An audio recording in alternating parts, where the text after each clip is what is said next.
Voilà, on va pouvoir commencer. Donc, bonjour à tous. So, hello everyone. Thank you for being here with us today.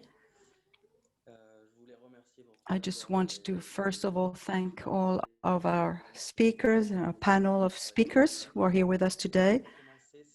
First of all, know that this session is being translated simultaneously, French and English. You will find a window at the bottom of your screen where you can choose interpretation and choose whichever language you want to listen to. You can also ask your questions and make your comments via the chat box, and we will answer as much as possible to your questions during this live session at the end if we have time for it. And if there are any more questions at the end which we haven't addressed, we can always continue via email. So my name is Romain Crouzet. I'm the head of the programs for Climate Change Organization. Climate Change, very quickly, is a platform, international platform that gathers various stakeholders, non-state stakeholders engaged with climate change. By non-state, we mean municipalities, local authorities, associations, researchers, companies. It's a multi-facet and multi-stakeholders group involved in climate change issues on the international scale, and also with activities between Europe and the African continent. We used since 2015 some annual summit. We used to organize annual summit in order to gather this community and make sure that these various stakeholders can better work together on the various territories. So we had summits in different countries, in France to start with, and in Morocco, in Ghana, in Ivory Coast. We were supposed to go to Rwanda this year, but because of the pandemic, of course, we were not able to do this, which is why we have started this series of virtual workshops to continue to mobilize our community in these particular conditions, since we cannot all gather, and we will meet again as soon as it will become safe. Climate change is not just activities of networks for summits and workshops, it's also a website. We have a lot of information on this website, both in English and in French, always bilingual, with all the best practices in various sectors, but always regarding climate change issues. Also with information, with opportunities and new projects. It's also an observatory with an annual assessment with non-state projects. We don't just make contact between the various actors or stakeholders. We also want to explain our actions and look at what has actually been achieved practically on a local scale on the field, which is why our observatory publishes every year a report of non-state actions, non-state stakeholders' actions, how it has been funded, what were the various cooperations between the stakeholders, and also with the national expert, the government, the financial funders, etc. So we have started a series of virtual workshops. We have one a week, every Thursday afternoon, 3 o'clock Paris time, around these issues of our these various topics today, or always around this coalition. So this afternoon, we're focusing on the energy coalition with the stakeholders like the GRS, NGOs, or African companies and private actors, Schneider, Canton, Zania, etc. So we have today's various stakeholders from the public and the private sectors, from our organizations, local authorities, etc., which I will introduce to you. Our topic for today is really the access to renewable energy and the energy efficiency in Africa, and trying to see and make a connection with the pandemic situation. And in this context, we want to see how it is taking place. Just to give you a few broad aspects, with the African continent, as of today, there's about 600 million people who do not have access to electricity. There's a huge requirement, demand. Of course, with the economic development and the growth, demographic growth, there's a higher demand for access to electricity than in the past. The context, the current context is pretty particular, with some things which are cheaper on the one hand, but yet an attraction for renewable energy, which also proved to be more resilient systems, especially in this particular context. So it's around these issues, these topics, that we wanted to invite the various speakers which are around our virtual workshop table today. So we thank them again. So the idea is to discuss how local stakeholders, how cities in connection with companies, with NGOs, have been able to implement some solutions in this situation of the pandemic. What have been the new measures implemented without sacrificing the development and the progress made in terms of energy, renewable energy. We will also talk about the access to renewable energy, sustainable energy, and the pandemic in Africa. So we wanted to discuss around these topics. We will have 5 speakers today, which I'm going to introduce to you now. We have Joel Nana, who is the coordinator, the project, senior project coordinator for Sustainable Energy Africa, SEA. He's based in South Africa. We will have Mame Bousso FAYE. She's a specialist of territorial approaches for sustainable development for Enda Énergie in Dakar. Mr. Stéphane Redon, who is a CEO and founder of SOCEN, which is a company for public lighting. We also have Ndeye Rokhaya Sarr Diene. She's a coordinator of PCET. I think she will join us in a few minutes. For the, she's in Dakar, based in Dakar, for the climate plan. And we will also have Mr. Vincent Jacques, Seigneur, who is the CEO of the Energy for the World's Fondation, just to get another viewpoint of from a financial backer who is supporting other projects from a technical point of view. So just to remind you that you have 8 minutes each, or a little less if possible, so we can have a time of Q&A at the end. Thank you everyone for being here, and I'll hand over to you, Joel. Thank you, Romain. My name is Joel Nana.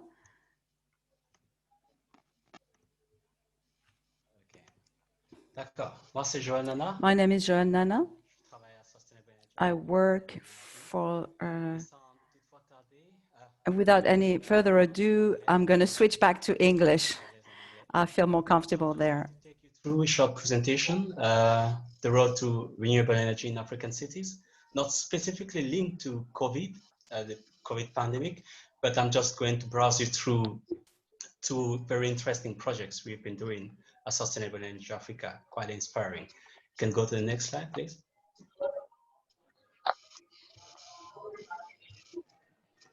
Right, so, I mean, I'll have, you will discover the content with me, so we can go to the next slide, thanks.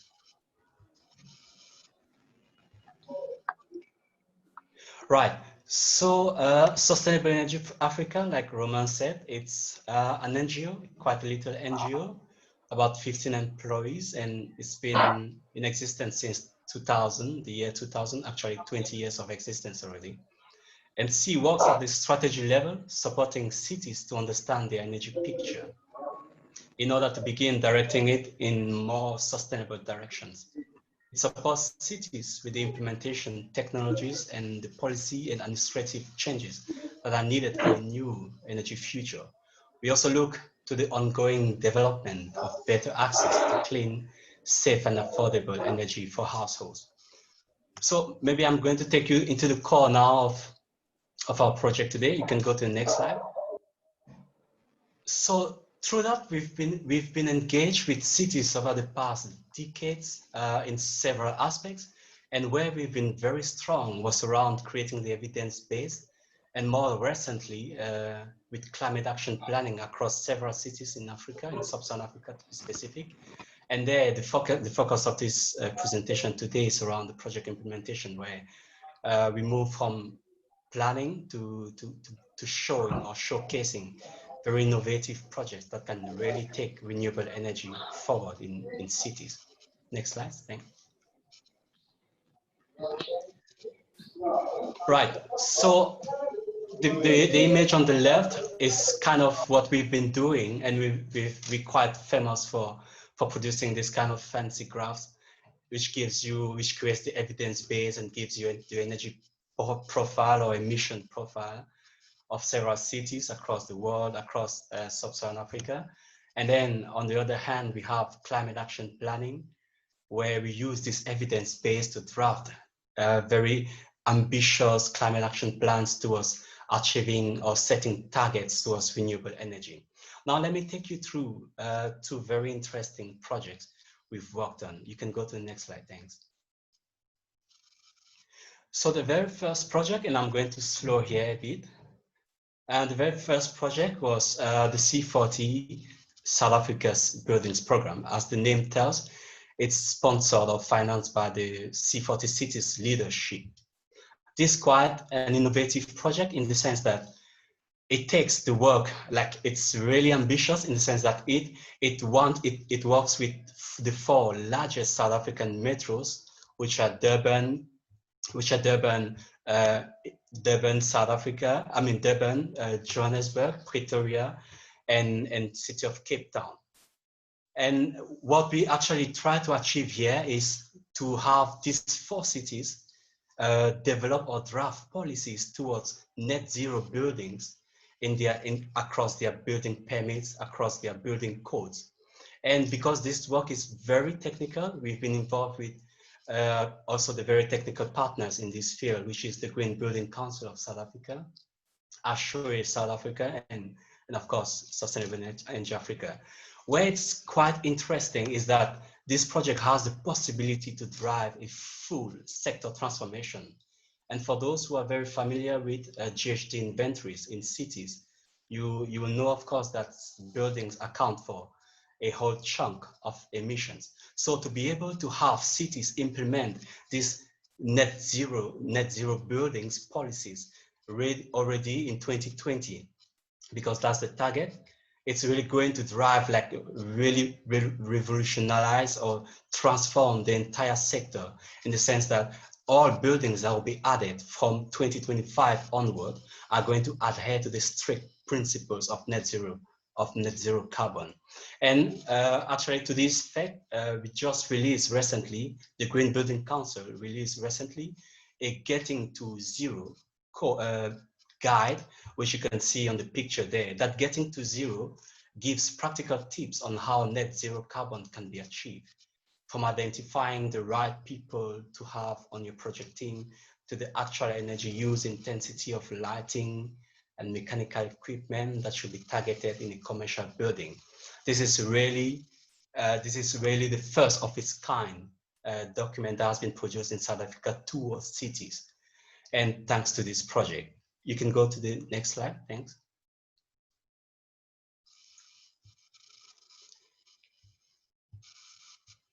And the second project, which is also a very interesting and exciting one, is called the Municipal Sustainable Energy Transition Support Program, which I'm going to refer to as MSET in short. So the narrative or the problem statement emerging from this is that South Africa is kind of ahead of most other sub-Saharan African countries in the fact that it has up to an estimated 900 megawatt of installed rooftop PV, installed capacity of rooftop PV to date.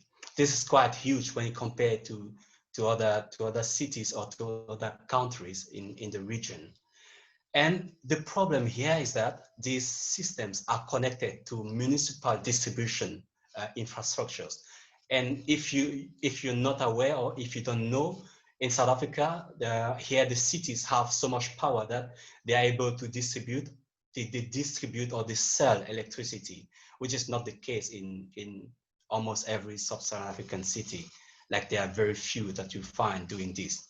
So because the cities generally get their revenue from selling electricity, and now we have so many customers or so many entities or institutions putting on PV on their systems, there's now this huge issue of how do we manage the safety, how do we manage the power quality, how do we ensure the revenue impact is not, how do we ensure our revenue is not impacted, it's not impacted negatively. So it's as a result of this that Sustainable Energy Africa was used as an implementing partner to the South African German program, the MSET program, which is focusing on the safe integration of small-scale embedded generators into municipal infrastructure, as well as the development of sustainable business models for municipalities. So our support to municipalities is focused around training electricity department officials to develop a small-scale embedded generation application process for customers, drafting policies that states what is allowed and what is not allowed, developing feed-in tariffs to compensate PV customers when they feed into the grid, helping them to do grid impact studies to understand whether the grid can handle more PV or not. So this is quite useful because it doesn't just drive or push the renewable energy agenda into cities just like that, but it ensures that, or it makes sure that the renewable energy agenda is driven in a sustainable manner so that it doesn't affect the revenue of the municipality, but then so that the policies in place don't just subsidize the rich, but it's kind of just or equitable across all the income groups. So I'm happy, of course, to exchange more on the outcomes or what this could mean. And yeah, I'm really open to questions. That's what I had to present in the short amount of time. Thank you so much. Merci Joël. Très intéressant. Very interesting. Just to come back to a few points which you mentioned, we wanted to talk about the connection between the COVID-19 crisis, of course. I have the impression that maybe the stakeholders that were already involved, engaged in the energy transition, you may tell me if I'm wrong, but actually continue to work in that direction despite the current conditions. And maybe they realize that these systems are more resilient, the sustainable energy system are more resistant. So has there been a significant impact? Many people are listening to us and they would like to know, I'm sure, how do you finance these kinds of projects? How do you manage to mobilize the funding of all these projects on this particular South African example? Projects, the South Africa Buildings Program, that is, the financing is coming through a grant funding from the C40 cities. So that's through a grant funding, and it's owing to the rich experience South Africa has had already to work in with the municipalities across sub-Saharan Africa, that we were kind of in a position to handle or to handle the technical aspects of this project. And then the second project is more through the South African German program, or the GIZ also, mainly from the GIZ, of course. So this is also funding, and this is born out of the need. Like I said, there's this big drive of renewable energy in South Africa at the moment, or in the recent years. And because we need to coordinate how these systems are integrated into the big electricity distribution or utility distribution system. And so the need for this project came about, and the GIZ, through the South African German program, identified suitable partners to drive the technical outputs and outcome of this project. Ok.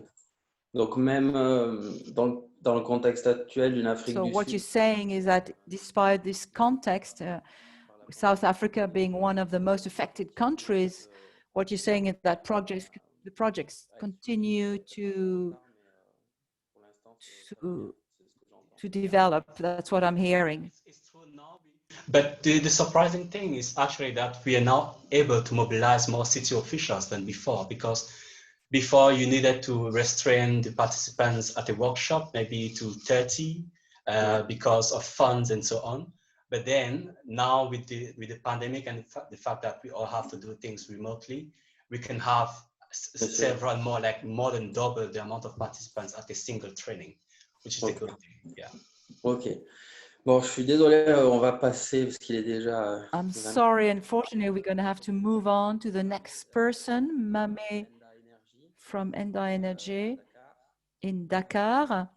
Mame Bousso FAYE, it's over to you. Thank you. Thank you very much, Romain. Hello, everyone. I removed the video because of a poor connection. So if I put on the video, I think it's going to cut off. So the sound is perfect. Yes. Okay, great. I just want to greet all my colleagues on the panel. And also I want to thank Climate Change for giving us this opportunity and discuss this important issue. I think it's important to exchange and to talk with non-state members, non-state stakeholders. We've said this for a long time, but this crisis has shown our limits in the macro approaches. So it's important to continue to work from the community base. With Enda, our group, that's what we've been doing for a long time, actually. For those that have been following us, my name is Mame Bousso FAYE. I'm specialized in the support to collectivities. So I am also coordinating the program for Enda Énergie in Senegal and also for Sub-Saharan Africa. There's been an organization of the civil society for access to energy, for climate change, in terms of advocacy and negotiations and the various networks. We've also been working on the issues of desertification.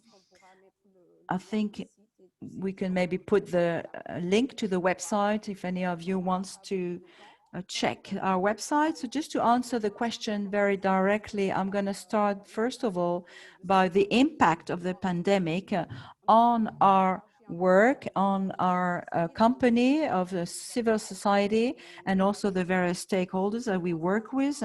As far as we're concerned, I think Joël said it earlier by answering your question, we've noticed that a lot of our activities which should finish at the end of this year. A lot of our projects actually are late. We're lagging behind. We're working on the field and in Senegal and probably elsewhere. We've had to stop going to places. We've had to reduce the work time, meeting people, beneficiaries, etc. We could no longer go and visit places, people. So we've noted a lack of time, and we are very much behind our schedule in our project implementation and other projects. We do have very understanding financial backers. They've been very good. In some cases, for Progrès, which is another program of upgrading the milk for the milk sector, we are in the rainy season, so there's a lot of milk production at the moment, and it was difficult indeed to distribute the milk because of the lack of transportation. So there has been an impact in the milk distribution for this particular program. Other program, we had a supplied issue for raw material, a lot of items. There was a demand for raw materials, but there was difficulties in supplying and providing for this. So we can note an initial impact. In order to evaluate an impact, you have to be able to analyze it. There has not been, or there has been not been yet an analysis of the long term. We can only look at the immediate impact for the moment, not the long-term ones. Now, regarding the various initiatives which we have implemented for our programs to not be losing, we started with emergency initiatives. We had to organize ourselves internally with the various stakeholders and support the various collectivities to implement further measures, the barriers measures. And this was not part of our activities at first, but the funders were actually very good, very understandable. And we've had to supply certain communities, municipalities with soap, with face masks, doing radio programs to raise awareness about these barrier measures. That's what we've done initially with the various collectivities. And as we did that, we realized that we needed to make sure that everything we would do with the local stakeholders, for example, for face mask, we realized that this needed to be done by the local producers for soap, for face mask. For example, in one place, women were making these soaps. We had to help them and finance that. And we supported these municipalities, the 5 municipalities that we've worked with. And as we did that, we realized that actually it wasn't the idea just to work with these municipalities, or should we find a system, a device, a mechanism to help face the conditions caused by this pandemic. That's when we decided to implement a program of resilient program through access to energy access, which is our open door. But before you can access energy, before you can get there, we need to reinforce the economic power of these people. So the production units were identified, first of all, knowing that in Senegal, for example, a lot of the things that the state did, it did it with the structures that have been identified, the formal official structures. And we thought about all the informal structures. About 90% of structures are not formal. So we want to address these people. And if these people are not formalized, then we're going to help them being formalized and help them to organize themselves so that they too can go beyond what they're doing. If it's tailors, we want to see how the access to energy can improve their skills and their production and be more productive. For example, if it's a women which are transforming the soap, we went to visit a particular unit that is using power, electricity, fossil energy to make soap. So then later on, we will see how we can help them use renewable energy. This is what we've been doing, short-term preventive measures, barrier measures, and in the long term, try to develop a resilient program for these units. So in terms of perspective, just to finish off with, I don't want to speak too long. As I said earlier, I think COVID-19 crisis showed that there is a real limitations of the macro approaches. And I think climate change and other African platform, could maybe look at how to document these approaches, community approaches, that have emerged a bit everywhere. There's a lot of ingenuity with all the various local actors have been very helpful, supportive of each other. They have been very strong on finding out new solutions with great imagination. But this pandemic also revealed that local authorities need to be involved in the risk taking of climate planning. We talk also about the risk aspect, but the local authority that we've worked with realized that this pandemic helped them realize that they needed to integrate the whole risk aspect. So I will stop for now, and I'm available for any other question. Yes, I know time is going so fast, but what I gather from what you've just said, beside the energy issues, it's important of community work at a very local level for involving players, stakeholders that were already involved in the energy transition and actually proved to be even more resilient in this current context. What I can see is also the importance of the role of the local players like Enda Énergie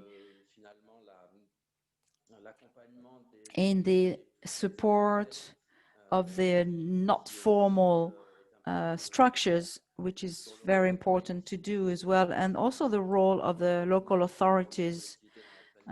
We can maybe talk about that a bit later on again with Rokhaya, who will be speaking next, and who will be talking about this. Thank you, ma'am. I'm now handing over to Stéphane Redon,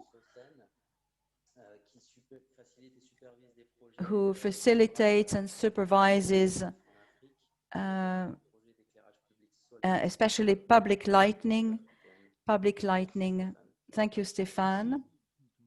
Thank you. Yes, can you hear me fine? Yes. Okay, great. Thank you for inviting us to this presentation. We're here to talk about a particular project that we carry out in West Africa. And the idea is to be able to support various African communities in their outcome and the challenge of public lighting. This is a project that was initiated now over a year ago with various experts, French experts. The project was financed by French structure FASEP with various industrials and Energy for the World. They will be speaking later on. They were involved in this project as a funder. The idea was to support various municipalities in West Africa with a real challenge in their infrastructures for public lighting. We're talking about an insufficient infrastructure and access to energy. Of course, public lighting traditionally is done through structures on the network, but the question of the structure on the network is there first. So a lot of places in Africa have a real issue to actually access energy to be able to even equip their own cities with basic equipment. And we know this through various audits, also through various organizations. A typical city in Africa is got less than 8% of the population, or less than 10% of the population has got public lighting. So there's a huge challenge there. We have insufficient infrastructure, and we want to support these places to know how to develop the know-how, to access financing, and also support them once they have developed a system. How do we finance the ongoing system and the maintenance? All the impact is important with street lighting, with various issues. The main three, of course, are through street lighting improve the security of the people and their properties. The impact also on security, as I said, on road safety, quite important. The other thing is to be able to develop a nighttime economy and a social nighttime economy. And these new infrastructures can empower the informal settlement and job creation. This project is very innovative and is fairly particular. The objective, the goal there is not so much to show that there is a technology, that the technology exists already, but that we can think also behind the technology at a form of a contract and ways to finance these projects so that the collectivities, local authorities can have a sustainable development. It's always good to remember this. There is first a need and a study to try to find a balance between the need and the capacity that the municipality will have to be able to bear this new infrastructure. Now for service and for design, which we do together with their own contribution to adapt the infrastructure to their needs and their context. And there's, of course, a lot of sunshine in Africa, so we want to favor an autonomous street lighting system to have a reliable network. But besides technology, the idea is to help also the collectivities in the management and the financing of these projects. It's very possible to develop networks that will last at least 10 years through a model that it's not just about bringing pre-financing tools, but to convert this kind of financing in a form of lightning that would, instead of paying the investment of a period of 10 years, rather paying a service every year to help actually pay the bill over a period of 10 years, but also to have a better quality of service. If the service is not there, then the local authorities would not have to pay, would not be forced or would not be obliged to pay for a service that has not been provided. Now, the dimension of the project is first of all on one particular country, which is Uganda in this case. Why Uganda? Because there's a dynamic there and a real issue, public issue and governmental issue to be able to work on a planned project, and that will be like a mirror and something that we can showcase for future projects in West Africa and East Africa rather. It's fairly easy from Uganda to expand to other countries in East Africa, but we want to prove that that this can work and what kind of adjustments would need to be made. We want to show that this model is not specific to Uganda, but can be implemented in other regions. This has been financed mainly by the French government with French companies and local partners in the study and the maintenance aspects. We try to do capacity building so that people can, in the future, develop their own networks. The methodology is pretty basic, as you can see here. What we try to do through this initiative is to show that there are various phases with the preliminary studies, with an existing audit of what's already there to make sure that we will get all the municipality stakeholders involved. We have like a master plan, which takes about a 3-month period. Then we have a second phase, which is the implementation over a period of 6 months, and then the monitoring over a period of 10 years to make sure that service is running and that all the stakeholders that have to manage and maintain and produce the maintenance are efficient. What we wanted to show in this slide is that our philosophy is actually to have a frugal approach. We don't want to take too long to develop a project, but we want to optimize on the works that were carried out before on the basis of an international consortium that was made before on public lighting that was implemented 2 or 3 years ago. So we want to show that the cycles of new projects can actually go much faster. What we try to do is actually to achieve very quick results and long-standing sustainable results. The business model, as I said, one of the key points was to say that what we're trying to manage is how, through a first project, which is like a pilot project, how would the municipality get hold of this project so that in the future they can self-finance other projects. What we try to do is to support municipalities to develop their own source of financing through various local devices, to develop, for example, local advertising tax or lightning tax,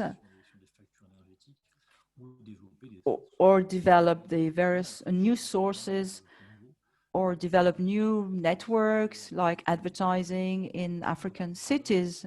Another method, which is more of a private type of financing, to see whether it's possible to combine legal and financial funding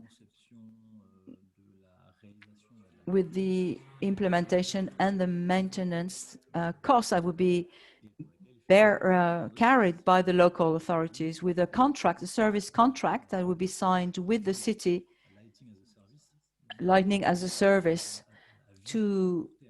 so that the city would not have to bear the full investment. So it might be more economical than having lightning on a network, but it's not always possible in some cases. So this is another way of funding these projects, which will be like a service contract on a yearly basis. Just to give you a few figures and explain the kind of amounts we're talking about, and what we're trying to do is to design the projects, first of all, to be efficient, to not just light a city by 2 or 3 main roads, or the roads or the streets where the officials live, but it's actually to work on cities which are fairly big in size, or work on different cities, secondary cities, if you like, which in order to gain on the impact. Now, regarding the COVID aspect and the impact, of course, when we started this project, it was sure that public lighting was the first step toward the great needs of the cities. And with this COVID-19 crisis, we soon realized that this was only a first brick, and other needs appeared. So what we've tried to do in this approach is trying to see how to optimize the support to the collectivities other than just street lighting, like renewable energy and other action plans, to try to develop energy outside of the cities. Often these cities are kind of left abandoned. There are other projects regarding sports infrastructures to try to take care of young people and develop entrepreneurship projects for health, in the health sector and industrials, and also for the waste management. For example, we put up some lighting in a whole areas, districts, and we realized that these roads were actually packed with all kinds of waste. So there were other issues that were being raised. So we're trying to have a broader view and to bring other solutions like the smart waste management and other solutions. Okay. And we have to stop, unfortunately, just to try to summarize what we've done and the issues which we came across in the last 6 months. Of course, the COVID had a great impact on the projects. It's made things more complicated. We work mostly at night, visiting the sites at night. We've had the curfews issues. We've tried to collect data through IT. We've had a lack of staff as well to implement all these projects. So we've had to work with some administration that have not started work again. So our preference now is to require a partnership of local stakeholders because some of our colleagues cannot go into Uganda. And I will finish there just to say that communication on this project that we have at this stage is to try to capitalize by the end of this year what we've been working on, and then start in a new approach to support the various local authorities and implement another system to be able to list a greater number of local authorities and set up a financial tool to help identify their needs and do financial audits. That's it for my presentation. Thank you, Stéphane. There were several issues, several points that were very interesting, but maybe we'll continue afterwards, like the cost of solar energy, for example, in this particular context, compared to other regions in the world, whether it's more expensive or not. We'll talk about that. Now I want to hand over to Rokhaya, Ndeye Rokhaya. She's the coordinator of the climate plan in Dakar. She will talk about the situation in Dakar at the moment. There were already interesting things as part of the PCET for a greater resilience of the city. Rokhaya, can you hear us? Yes, I can hear you. Can you hear me too? Yes.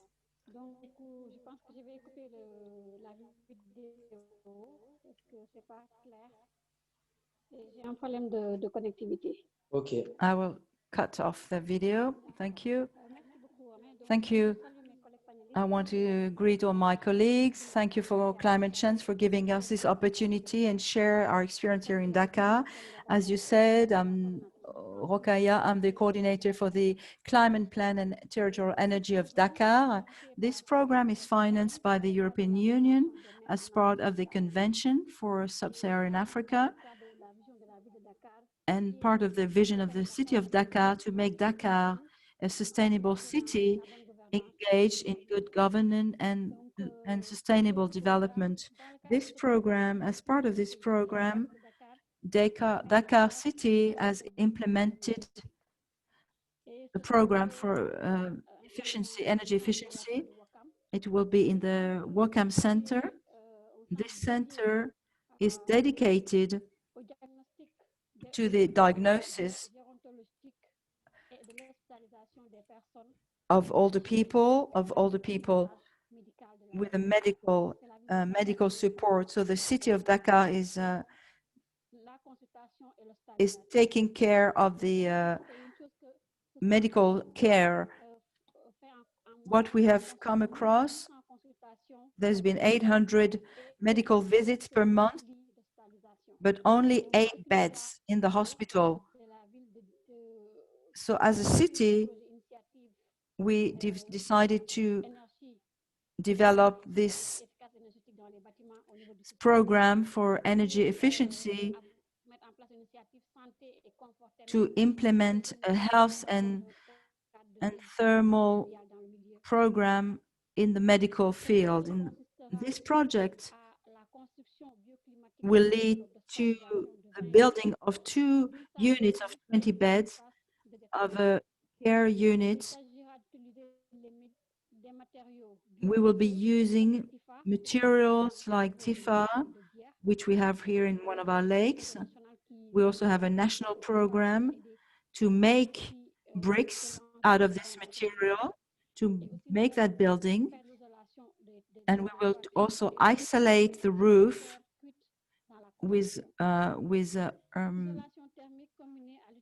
earth, with the soil, with low energy consumption and access to solar energy as a main source of energy. And this center will be efficient. You will understand that a center, such a center that would have 800 medical visits a month, cannot afford, with only 7 beds, to face a pandemic or crisis situation. So with this new building, we'll be able to face the pandemic, such as the COVID-19, and we will try to speed up. We have been 4 or 5 months behind our schedules. We were to launch this project. We've only just received the architectural structures and start building these services. As you can see, because of the COVID-19, just like any other pandemic, often reaches our older people. So Dakar as a city has decided to really get a hold of the health of the older generation and also support them and help them with the access to medication and access to hospitalization. So this project will really help us to be more efficient in order to fight the pandemic and the impact on the city of Dakar. That's what I wanted to say about what we are doing here as a city of Dakar with access to renewable energy for a better health and sustainable health structure. If we talk about access to energy in general, we have implemented public lighting with solar panels here in Dakar, and also we have implemented a new program in other buildings, existing buildings, for energy efficiency. And the city has released a funding from the EU for building or for equipping 4 public buildings, local buildings. This was to start actually last March, but because of the pandemic, it hasn't yet started. Thank you, Rokhaya, for this testimony of a major local local municipality, which has already started various energy transition projects, and despite the challenges, is determined to continue in this program. We have very little time left. Monsieur Vincent Jacques le Seigneur said he had to leave at 4 o'clock sharp. So it's over to you, Mr. Vincent Jacques le Seigneur. We can't hear him. Thank you for the invitation and for the various presentations. Just a few words, and we will probably talk maybe at another occasion. It's a very important topic. First of all, Romain, we're not a backer, financial backer. I'm myself looking for funding for a financial backer, so we're not actually a funding body. What do we do, therefore? We do rural diversification for access to energy in the rural areas in Africa. We've been doing this for the last 30 years. And I think we have brought electricity to about 1 million persons during these 30 years. Our first goal is domestic electricity for television. Now, what is more complicated is schools, the police stations, and the most important one, which is also the most complicated, which is the other activities, which is really the heart of our activity today. What we're doing is developing mini networks, solar networks, which enables development that would release an income that would help fund the electricity. The question that was raised really is the impact with the COVID-19, which of course is a key issue. The good news in this for us is that our model, our historical model, this is how we function for the last 30 years, is to use local operators, local providers, local stakeholders, local organizations to not have to go to places. Of course, not being able to go there, it doesn't make things easy, but nothing actually was made too difficult because we do not work with French providers. We work with people who are already there on the premises. So in a way, this has comforted or re-enhanced our own model. Of course, we've carried out various awareness programs. The second good news that public funding bodies were very understandable. They knew that we could not keep up with the schedule, and immediately they accepted all the amendments on the contracts to expand the contract up to 6 months. If the funding bodies could not continue follow us and support us, we would have to stop our actions, but this was a key factor. But on the other hand, we have the bad news. Unfortunately, I'm totally appalled by the public powers here in our country, the answer that we are bringing to Africa in these issues of access to energy. I think it's not worthy of a country as rich as our country or as rich as Europe is. Just to give you an example, the Ministry of Foreign Affairs, I think at the beginning of the summer, to say that if you had any programs, any projects, we're ready to help you implement this project. They received in 2 weeks over 400 projects that were already ready-made for 231 million euros. How many did they fund? Only 10 out of 400. I think it's totally inadmissible. You shouldn't do a call to project not to mention and not to fund any of them. It's a terrible topic. This social crisis that is expecting us in the coming months, coming years, is going to be very violent if the public powers don't do anything. Why do I talk about them, public powers, and not the others? Why? Because our programs, except for the FAZED, most of the programs are co-funded. If I can find 1 million euros to develop mini networks of solar energy in Africa, if I can win and fundraise and 1 million, I have to go and look for another million in the private sector. If I raise 10 millions, I have to go and look for another 10 millions in the private sector. So this is, as an NGO and other foundations, they all say the same as I do. It's not just us. Thank you very much. Thank you, Vincent, for this sharing and testimony with a lot of information, very interesting information indeed. And of course, it echoes what we are doing here at Climate Change, just to develop a network of local stakeholders that will be more resilient. This is what we're here for, is to help develop a more favorable and sustainable network for our climate actions by putting together in contacts more resilient local stake players. This is what this crisis has highlighted. We also have the same feeling about funding bodies, that they've been very understanding, and 2021 we have to see how it goes, but for now we have similar assessments. We have a coalition that has been working on this topic of stake players, working together with local authorities and NGOs regarding access to funding,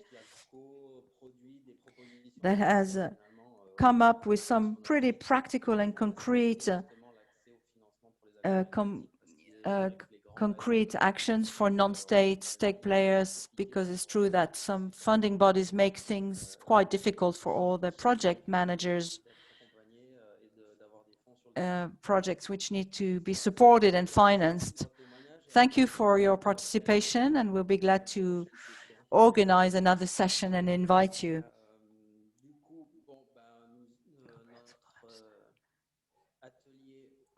We've come to the end of our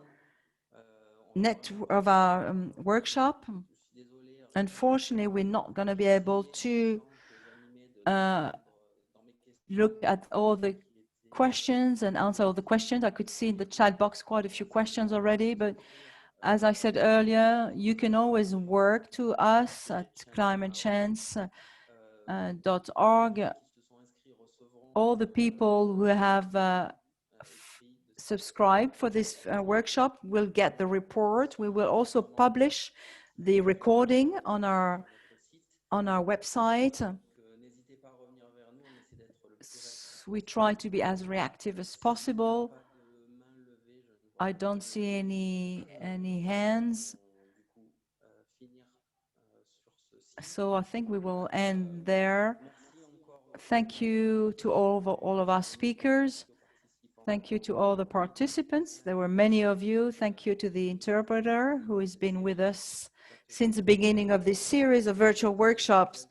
The next workshop will take place next Thursday at 3 p.m. Paris time on the issue of adapting, and will be co-organized with one of the co-pilots of the coalition, French Partnership for Water. So thank you, everyone, and we will meet again next week. Thank you and bye-bye.